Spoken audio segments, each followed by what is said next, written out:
नवाज शरीफ कहते हैं तरक्की करता मुल्क तबाह करने वालों को अवाम कभी माफ नहीं करेगी। मुस्लिम लीग नून का अहम इजलास हुआ जिसमें वज़ीर आज़म शहबाज शरीफ, मुस्लिम लीग नून के कायद नवाज शरीफ वीडियो लिंक पर और दीगर सीनियर रहनुमाओं ने शिरकत की। इजलास में मुल्क के माशी, पंजाब की सियासी पार्टी और दीगर अहम अमूर पर तबादला ख्याल किया गया।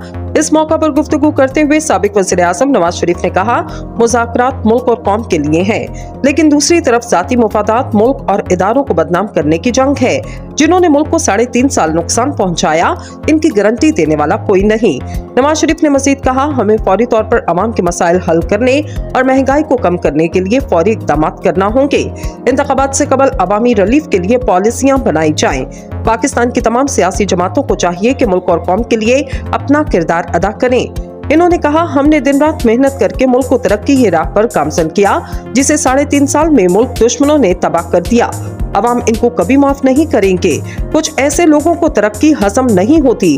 अवाम को ऐसे अफराद से बचना होगा और हमें सिर्फ मुल्क और कौम के बारे में सोचना होगा। वज़ीर आज़म शहबाज शरीफ ने इजलास में गुफ्तगू करते हुए कहा, अवाम को बहुत जल्द रिलीफ बारे खुशखबरी देंगे। रिलीफ पैकेज से अवामी मुश्किलात कम होंगी।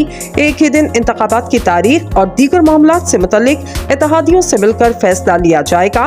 1 साल हो गया मुल्क की बेहतरी और तरक्की के लिए इत्तेहादियों के साथ मिलकर मेहनत कर रहे हैं।